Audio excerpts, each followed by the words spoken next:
క్రీస్తు నామములో మీ అందరికీ హృదయపూర్వకమైన వందనాలు తెలియపరుస్తున్నాను. ప్రభు మిమ్మల్ని ఆశీర్వదించి దీవించునుగాక. చాలా సంతోషం. కొద్ది మాటలు నేను మీతో చెప్తాను, జాగ్రత్తగా వినాలి. ఆ మాటల్ని మీ హృదయంలో దాచుకోవాలి. అనేక విషయాల నిమిత్తం ప్రార్థన చేస్తుంటాం. మన ప్రార్థనలో మనకు తెలుసు ఏ విషయాల నిమిత్తం ప్రార్థన చేస్తుంటాం, ఏ విషయాల నిమిత్తమై గోజారుకుంటుంటాం, ఏ విషయాల నిమిత్తమై కన్నీళ్లు కారుస్తుంటాం. మన అక్కర్లు కావచ్చు, అవసరతలు కావచ్చు, అభివృద్ధి కావచ్చు, ఇవన్నీ మనం దేవునితో విన్నపించుకుంటూ ఉంటాం, మొరపెట్టుకుంటుంటాం. యేసుక్రీస్తు కూడా ఒక ప్రార్థన చేశాడండి. ఆయన దేని కొరకు చేశాడు? ఆయన ఎలా చేశాడు? చదువుదాం. యోహాను సువార్త 17వ అధ్యాయం 21వ వాక్యాన్ని చదువుతారు, జాగ్రత్తగా వినండి. తండ్రి నా యందు నీవును నీ యందు నేనును ఉన్నలాగున. చూడండి, ఇక్కడ ఆయన చేసిన ప్రార్థనలో మనం గమనించవలసిన కొన్ని విషయాలు ఉన్నాయండి. ఏమని ప్రార్థన చేస్తున్నాడంటే, తండ్రి నీయందు నేను నాయందు నీవు ఉన్నలాగున వారును మన యందు ఏకమై ఉండవలెనని. అదిగో అది వారును మన యందు చెప్పండి అందరూ, ఎట్లా? మన యందు ఏకమై ఉండవలెనని వారి కొరకు మాత్రమే నేను ప్రార్థించుటలేదు. ఇక్కడ వినండి, ఒక గ్రూపు ప్రజలను చూపిస్తున్నాడు ఆయన. వాళ్ళ కొరకు మాత్రమే నేను ప్రార్థన చేయట్లే. వాక్యము వలన నా యందు విశ్వాసముంచు వారందరూ, ఇక్కడ చూడండి, నా యందు విశ్వాసముంచు వారందరూ, ఇక్కడ కులము కాని, మతము కాని, గోత్రము కాని, సంఘ భేదము కాని ఏమీ లేదండి. ఎందుకంటే ఆయన కులకర్త కాదు కదా, ఆయన మతకర్త కాదు కదా, కులాన్ని, మతాన్ని, వర్గాన్ని స్థాపించడానికి ఈ లోకానికి వచ్చిన వాడు కాదు కదా. ఆయన సర్వాంతర్యామి, సర్వ సృష్టికి ఆధారభూతుడు ఆయన. Very good. ఆయన సర్వ సృష్టికి కారకుడు. ఆయన ప్రతి నరునికి నిర్మాణాన్ని కలుగు చేసిన దేవుడు ఆయన. ఆయనకేంటండి వర్గభేదాలు? ఆయనకేంటండి కుల ప్రసక్తి? ఆయన దేవుడు పరిశుద్ధుడు, పవిత్రుడు, కామ క్రోధ మదమత్సర్యములు లేనివాడు, ఏ భేదాభిప్రాయము లేనివాడు, ఆయన విశాలమైన హృదయము గలవాడు. అందుకే ఆయనను గూర్చి లేఖనాల్లో మనం చదువుతాము, దేవుడు లోకాన్ని, చెప్పండి, ఎంత ఇన్ని మార్లు మనం అడిగిన దానికి సమాధానం లేదు. ఇక ఎంత అని చెప్పగలను? మనం చెప్పలేనంత. స్తోత్రం చెప్పండి. మనము ఊహించలేనంత, మనము వెలకట్టలేనంత, మన ఊహకు అందనంత ఆయన ప్రేమ మన ఎడల ఆయన చూపించాడు. ఎందుకంటే ఆయన మన తండ్రి. ఆయన ఎవరు మనకు? తండ్రి. తండ్రి మనల్ని భుజాల మీదకి ఎత్తుకుంటాడు. తండ్రి మనసులో ఎన్నో ఆశలు పెంచుకుంటాడు. అందుచేత ఆయనలో ఏ కులమో, గోత్రమో, వర్గమో అని లేదు. కానీ ఆయన ప్రార్థన ఏంటంటే, తండ్రి నీ యందు నేను. చాలా మంచి మాట అండి. నీతో నేను కాదండి, నీ యందు నేను, నా యందు నీవు. మనమిద్దరం ఎలా ఏకమై ఉన్నాం? ఒకసారి మీరు ఆలకించండి. తండ్రి కుమారుడు ఎలా ఏకమై ఉన్నాడు? యేసుక్రీస్తు చెప్తాడు, నా అంతట నేను వచ్చి ఉండలేదు. యేసుక్రీస్తు చెప్తాడు, నా అంతట నేను మాట్లాడుట లేదు. యేసుక్రీస్తు చెప్తాడు, నా అంతట నేను ఏమీ చేయట్లేదు.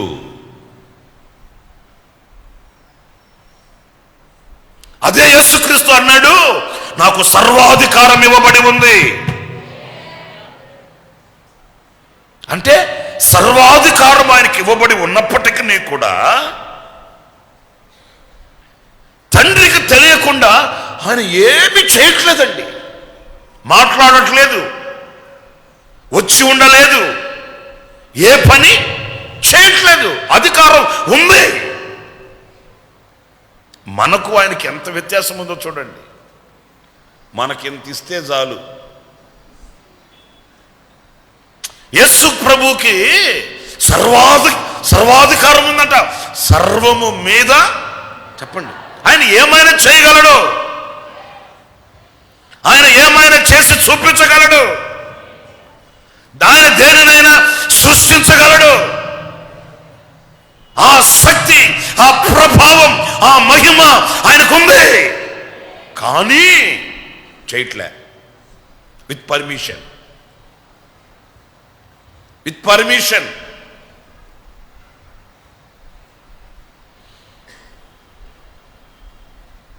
నా తండ్రి, నీవు నేను ఎలా ఏకమై ఉన్నామయ్యా?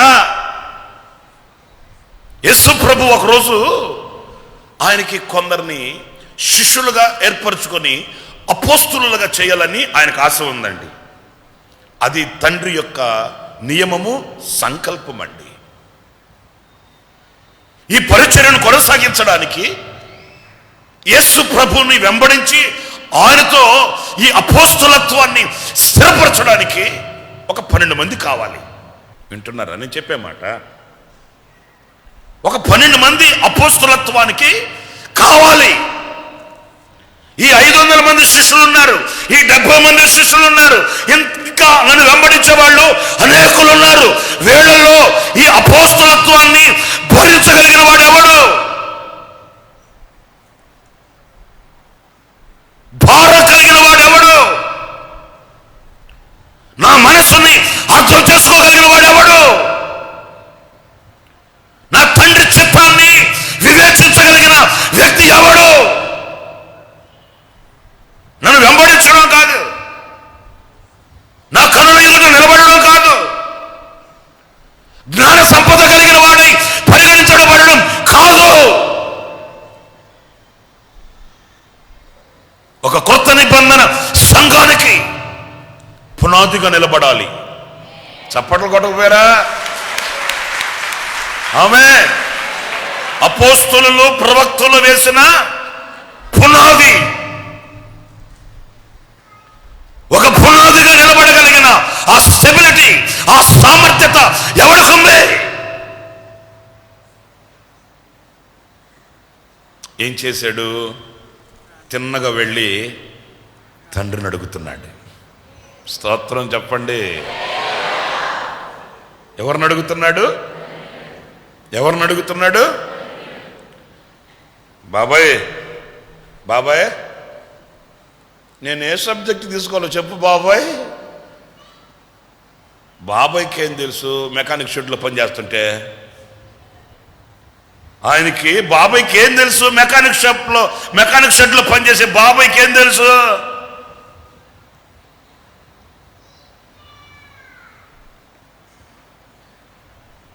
మమ్మీ 15 లక్షల రూపాయలు ఇల్లు 10 లక్షలకే ఇస్తున్నారంట మమ్మీ. ఎవరితో చెప్పకాక మమ్మీ. ఆ మమ్మీ ఉత్తి డమ్మీ. ఆ మమ్మీని అడిగితే నీకు డమ్మీ కాక ఏమవుతుంది చెప్పు?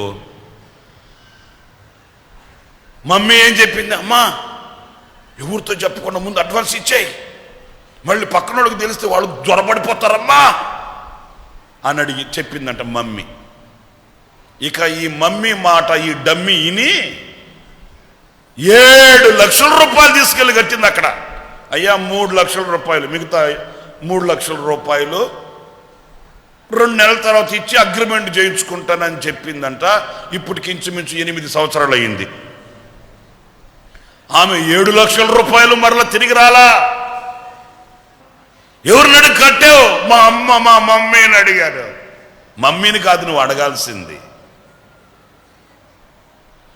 మీ బాబాయిని కాదు, మీ బాబాయ్ సలహా కాదు నువ్వు తీసుకోవాల్సింది. నీకు నచ్చినోళ్ళు మెచ్చిన వాళ్ళ యొక్క ఆలోచనలు కాదు నీకు కావాల్సింది. యేసుక్రీస్తు అంటాడు, నా తండ్రి నీ యందు నేను, నా యందు నీవు ఎలా ఉన్నావు? నీకు తెలియకుండా ఏమైనా చేశానా నేను? నీకు చెప్పకుండా ఏమైనా చేశానా నేను? నీకు చెప్పకుండా ఎక్కడికైనా వెళ్ళానా నేను? నీకు చెప్పకుండా ఏమైనా మాట్లాడానా నేను? నీకు తెలియకుండా మాట్లాడను, నీకు తెలియకుండా ఏమి చేయను, నీకు తెలియకుండా ఎక్కడికి వెళ్ళను, అది నీకు తెలుసు. నీవు కూడా నాకు చెప్పకుండా ఏమైనా చేస్తావా? చెయ్యవే. అది నీకు నాకు ఉన్న బంధం, నీకు నాకు మధ్య ఉన్న అనుబంధం, సంబంధం. అది అలా నీవు నేను ఎలా, నీయందు నేను, నాయందు నీవు ఎలా ఏకమై ఉన్నామో, నా హృదయం నీకు తెరచిన పుస్తకం, నీ హృదయం నాకు తెరచిన పుస్తకం, మన ఇద్దరి మధ్య అరమర లేదు. అలా నీవు నాకు అనుగ్రహించిన వారు మాత్రమే కాక, ఎవరు ఆయనకు అనుగ్రహింపబడిన వారు అనంటే, ఆయన సంకల్పంలో, ఆయన చిత్తములో కొందరు ఉన్నారు. వారు మాత్రమే కాదు, వాక్యమును బట్టి నన్ను విశ్వసించు వారందరూ. ఇక్కడ యూదుడని గ్రీసు దేశస్థుడని లేదు, ఇక్కడ సీనియర్ అని జూనియర్ అని లేదు. అర్థమవుతుందా? ఆయనతో కాదు మనం, ఆయన యందు. ఆమేన్. ఆయన యందు. ఇక్కడ ఒక మాట చెప్తాను, జాగ్రత్తగా వినండి. ఎందుకు ఆయన యందు, ఆయన యందు, ఆయన యందు మనం ఉండాలంటున్నాడు? దీనివలన ప్రయోజనం ఏంటి? ఆయన యందు మనం ఉంటే మనకు కలిగే ఆశీర్వాదం ఏంటి? ఆయనతో కాకుండా ఆయన యందు మనము ఎందుకు నిలవాలి? పరిశుద్ధుడైన పౌలు కొరింథీ సంఘానికి రాసిన 2వ పత్రిక 5వ అధ్యాయం 17వ వాక్యం. ఎవడైనా క్రీస్తునందు ఉన్న ఎడల, ఎవడైనా క్రీస్తు నందు ఉన్న ఎడల. చెప్పండి అందరూ, అందరూ చెప్పండి. ఎక్కడంట? మతంలో కాదు. కొంతమంది చాలామంది ఏమనుకుంటున్నారంటే, నేను కూడా క్రైస్తవ మతంలో ఉన్నాను కదా, లేకపోతే మన కిసుమిసుకి స్టార్ కడతానా నేను? పాయాసం వండి ఆయాసం వచ్చిందాక అందరికి పోసాను కదా. ఈయన దేంట్లో ఉన్నాడు? మతంలో ఉన్నాడు. నేను క్రైస్తవ మతంలో ఉన్నాను, నేను సంఘంలో ఉన్నాను, నేను కులంలో ఉన్నాను. పిల్లలు చాలా మంది ఈ రోజున ఈ ముసుగుతోనే కొనసాగుతున్నారండి. వాళ్ళకి ఆధ్యాత్మికమైన వృద్ధి తెలియదు, ఆధ్యాత్మికమైన చింతన లేదు, ఆధ్యాత్మికమైన శక్తి వాళ్ళకి తెలియదు. వాళ్ళు ఉన్నది మతం. మనం ఉండాల్సింది మతంలో కాదు, కులంలో కాదు, వర్గాలలో కాదు. మనం వీటన్నింటికి అతీతంగా క్రీస్తు నందు ఉండాలి. అది ఆయన ప్రార్థన. ఆయన ప్రార్థన ఏంటి? ప్రభువా, నీ యందు నేనును, నా యందు నీవు ఎలా ఉన్నామో రోషము కలిగి అలాగున వాక్యమందు విశ్వసించిన వీరందరూ కూడా అలాగున మనతో ఏకమై ఉండాలి, విడదీయలేని బంధమై ఉండాలి.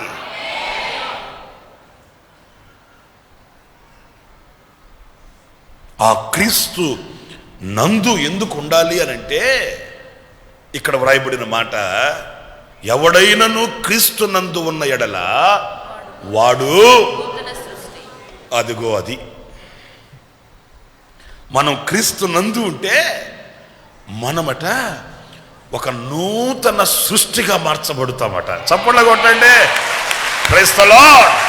చెప్పాలి గట్టిగా, హల్లెలూయా హల్లెలూయా. ఎందుకు ఊరకనే ఊరకనే ఊరకనే ఊరకనే యేసుక్రీస్తు నా యందు మీరుండాలి, నా యందు మీరుండాలి, నా యందు ఎందుకయ్యాలి ఎందు అనంటే, నా యందు ఉన్నవాడు నూతన సృష్టిగా మారుతాడు. ఈ సృష్టిని ఎలా చేశాడు ఆయన? ఆయన నోటి మాట వలన కలిగిందండి. Praise the lord, praise the Lord, hallelujah. ఈ సృష్టి ఎలా నిలిచి ఉంది అనంటే ఆయన నోటి మాట వలన. సూర్యుడు ఈనాటికి తనకు గీసిన గిరలో నిలబడి ఉన్నాడు, కారణం ఆయన మాట. చంద్రుడు ఆయన మాట, నక్షత్రాలు ఆయన మాట, సర్వం ఆయన మాట. ఇప్పుడు ఈ సృష్టిని అడగండి,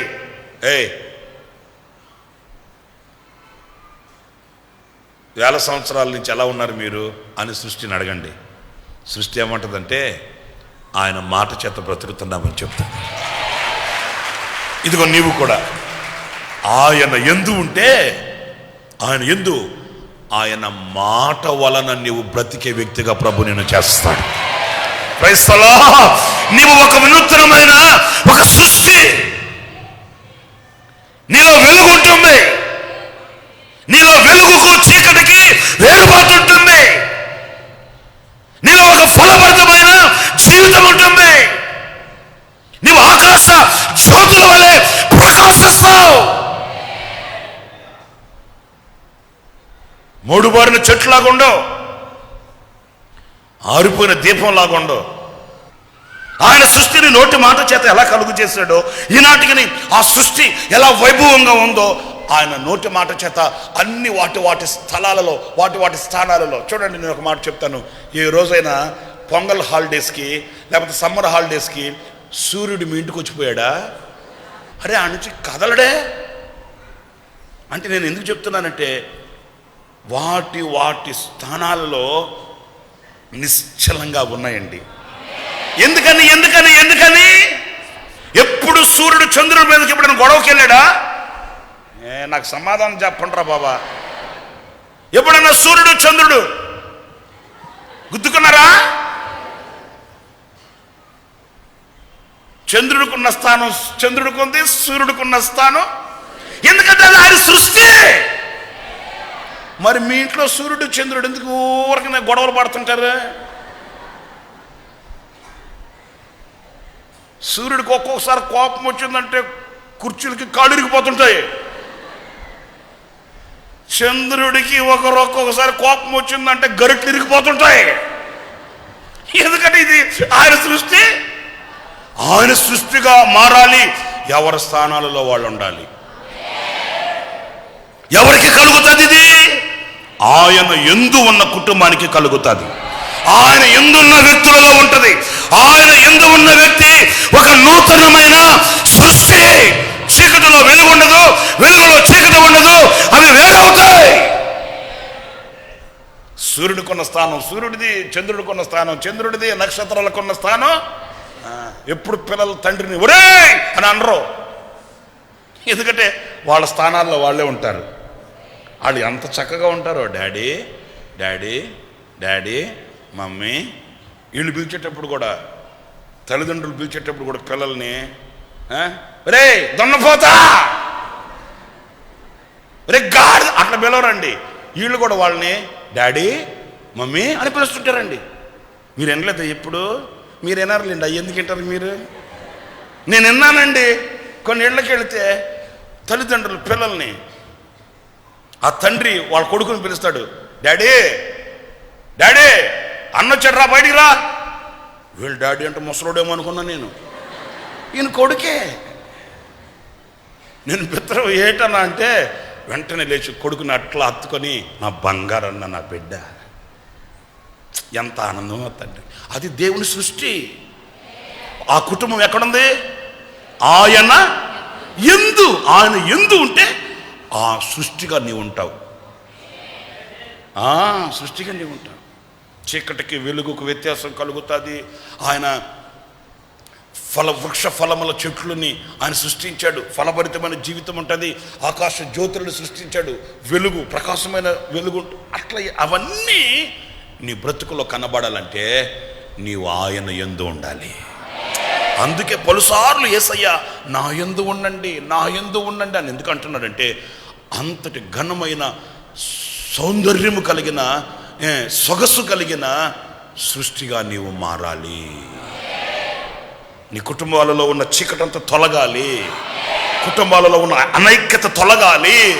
కుటుంబాలలో ఉన్న అధితేంద్రియం తొలగాలి. నీవు ఒక ఆశీర్వాదకరమైన సృష్టి. ఇప్పుడు మనం ఈ సృష్టిని చూసి ఎలా ఆనందిస్తున్నామో నీ కుటుంబాన్ని చూసి అలా ఆనందించాలి అందరూ. ఈ సృష్టి వైభవాన్ని చూసి ఎలా మనం గంతులు వేస్తున్నామో నిన్ను చూచిన వాళ్ళు అలా గంతులు వేయాలి. నీ కుటుంబం అనేకులకు ఆదర్శప్రాయంగా ఉండాలి. నీ బ్రతుకు అనేకులకు ముంగుర్తుగా ఉండాలి. నీ కుటుంబం కొండ మీద కట్టబడిన పట్టణం వల్ల ఉండాలి.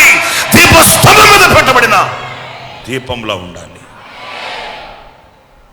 అన్నప్పుడు నీవు ఆయన యందు ఉండాలి. ఇంకొక మాట కూడా చెప్పి ముగిస్తాను. చదవండి యోహాను సువార్త 15వ అధ్యాయం 5వ వాక్యం. ద్రాక్షావల్లిని నేను. ఎవరు చెప్తున్నారు ఈ మాట? మన ప్రభు చెప్తున్నాడు. నేను ఎలాంటి ద్రాక్షావళిని? మన ప్రభు అయిన యేసుక్రీస్తు ఎంత క్లారిటీ ఇచ్చాడో చూడు. నేను మామూలు ద్రాక్ష చెట్టు కాదు, నేను డూప్లికేట్ వాడిని కాదు, నేను నిజమైన ద్రాక్షావళిని. కొట్టు గట్టిగా ప్రభువుకి హల్లెలూయా, హల్లెలూయా. నన్ను ఎవడు ఏదైతే చూపలేడు, నాలో పాపం ఉన్నదని ఎవడు నిరూపించలేడు, నేను దోషినని ఎవడు పల్లెత్తలేడు. నేను నిజమైన ద్రాక్షావళి.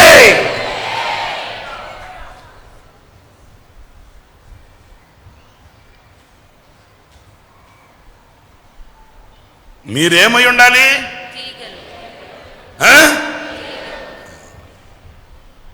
ద్రాక్షావళి ఇక్కడుంటే, ద్రాక్షావళి ఇక్కడుంటే తీగలు గుడివాడలో ఉంటాయా? మీరు చెప్పండి. చెప్పరేంటండి? ద్రాక్ష చెట్టు ఇక్కడ ఉంది, ఇక్కడ నాటాము. కాయలు కోసుకోవాలంటే గుడివాడకు పోతాం మనం. గుడివాడలో ఉంటాయా తీగలు? గూడూరులో ఉంటాయా తీగలు?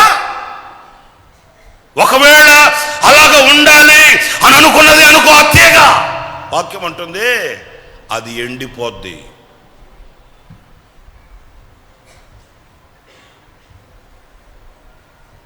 అది ఎండిపోద్ది. ఎండిపోయిన ఆ తీగ ఏమవుతుంది తెలుసా? అగ్నిలో కాల్చబడుతుంది. మీకు అర్థమవుతుందా? అందుచేత ఆయన అంటాడు, నేను నిజమైన ద్రాక్షావళిని, నా యందు. కొట్టు చప్పట్లు ప్రభువుకి. Praise the lord, praise the Lord, hallelujah. మీరు లోకమందు కాదు, ద్రాక్షావళిని పేరు పెట్టుకొని మీరు లోకమందు ఉన్నారనుకో, మీరు క్రైస్తవులని పేరు పెట్టుకొని ఆదివారం పూట సినిమా హాల్లో ఉన్నారనుకో, మీరు క్రైస్తవులని పేరు పెట్టుకొని త్రాగుబోతుతనానికి బానిసలై ఉన్నారనుకోండి, మీరు క్రైస్తవులని పేరు పెట్టుకొని చీట్ల బ్యాంకుల దగ్గర కూర్చొని ఉన్నారనుకోండి, క్రైస్తవులని పేరు పెట్టుకొని మోసాలు చేసి దగాలు చేసి కొంపలు కూల్చి లోకస్తుల వలె ఉన్నారనుకోండి, మీకు నాకు సంబంధం లేదు. ఒకరోజు మీరు ఎండిపోవలసి వస్తుంది. మీరు తీగలే అయితే ఆయన యందు అంటే ఆయన జీవములో మనం పాలొందాలి. ఆయన ఆత్మలో మనం పాలొందాలి, ఆయన సమర్పణలో మనం పాలొందాలి, ఆయన సంపూర్ణతలో మనం పాలొందాలి. చెప్పండి ఆమె, చెప్పండి, ఏం ఆగిపోయారంటే ఆయన ఆత్మలో మనం పాలొందాలి, ఆయన శాంతిలో మనం పాలొందాలి, ఆయన విశ్వాసములో మనం పాలొందాలి, ఆయన నిరీక్షణలో మనం పాలొందాలి. ఆఖరికి ఆయనే మనమే ఆయన అయిపోవాలి అంతే.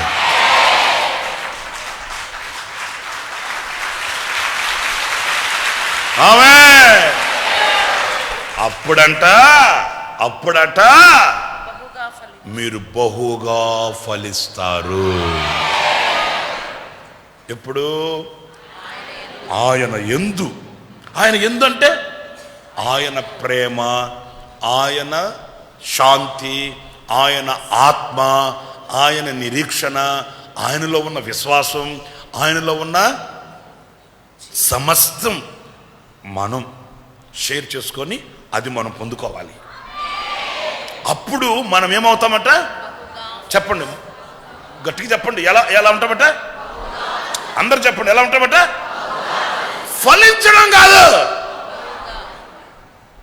బహుగా మీరు నా యందు ఉంటే, మీరు నా ఆత్మలో పాలొందిన వారైతే, మీరు నా విశ్వాసంలో పాలొందిన వారైతే, నాలో ఉన్న నిరీక్షణ గలవారైతే, నాలో ఉన్న సమర్పణ గలవారైతే, నాలో ఉన్న పూర్ణమైన త్యాగం కలిగిన వాళ్ళైతే మీరు బహుగా ఫలిస్తారు. గట్టిగా చప్పట్లు ప్రభుకి. Praise the lord, praise the lord, praise the lord. బహుగా ఫలిస్తారు. మీ ఫలములు నిలిచి ఉంటాయి, మీ ఫలములు తరతరాలు అనుభవిస్తారు, మీ ఫలములు మీ పిల్లలు అనుభవిస్తారు, మీ ఫలములు జీవ ఫలములుగా మార్చబడతాయి. ఒకటి, ఆయన యందు మనం ఉంటే నూతన సృష్టిగా మార్చబడతాం. రెండవది, ఆయన యందు మనం ఉంటే బహుగా ఫలించగలుగుతాం. మూడవది, ఆయన యందు మనం ఉంటే జీవము, నిత్య జీవము గలవారం అవుతాం. అందుకు ఆయన నా యందు, నా యందు, నా యందు. మోకరించండి, ప్రార్థన చేసుకుందాం. పరిశుద్ధుడైన తండ్రి, ఆశ్చర్యకరుడా, నీ స్తోత్రాలు. మీ యందు బ్రతకాలనుకుంటున్నారు తండ్రి, నీ స్తోత్రం. మేము మీ యందు నిలవాలి ప్రభువా, మీతో ఐక్యపరచబడాలి తండ్రి, నీ స్తోత్రం. మీలో జీవించాలి ప్రభువా, నీకు స్తోత్రం. అలా ప్రభు ఐక్యపరచబడినటువంటి వారి జీవితాల్లో కలిగే ఆశీర్వాదాలు మీరు మాకు తెలియపరిచినందుకై స్తోత్రాలు. వారు నూతన సృష్టిగా ఉంటారని మీరు సెలవిచ్చారు తండ్రి. సృష్టిని మీ నోటి మాటతో సృజించారు ప్రభు అని స్తోత్రం. మేమందరం కూడా నీ నోటి మాటలో ఉన్నటువంటి జీవాన్ని, నీ నోటి మాటలో ఉన్న ఆశీర్వాదాన్ని మేము అనుభవించాలి తండ్రి. మాలో వెలుగు కలుగునట్లుగా, మాలో ఉన్నటువంటి ప్రభువాని స్తోత్రం ఆశీర్వాదం అనేకులు అనుభవించగలుగునట్లుగా ఒక నూతన సృష్టిగా ఒక్కొక్కరు మార్చబట్టకు మీరు సహాయము చేయమని ప్రార్థిస్తున్నాను తండ్రి, నీకు స్తోత్రం. మీ యందు నిలిచినటువంటి వారు బహుగా ఫలిస్తారు. ఆత్మ ఫలం మేము బహుగా ఫలించినట్లు మీరు సహాయము చేయండి. ప్రేమ సమృద్ధిగా మేము ఫలించాలి ప్రభువా, సంతోషము సమృద్ధిగా మేము ఫలించాలి తండ్రి, సమాధానము సమృద్ధిగా మేము ఫలించాలి ప్రభువా. యేసయ్యా నీకు స్తోత్రం. మీలో ఉన్నటువంటి జీవం, మీలో ఉన్నటువంటి ప్రేమ, మీలో ఉన్న నిరీక్షణ, మీలో ఉన్నటువంటి విశ్వాసం మేము కలిగినటువంటి వారమై నడిపించబట్టకు మీరు సహాయం చేయమని ప్రార్థిస్తున్నాను. మీరు ఆకడ కొరకై నన్ను మమ్మల్ని పరిశుద్ధపరిచి సిద్ధపరచమని యేసు నామమున అడుగుచు నాను తండ్రి, ఆమేన్.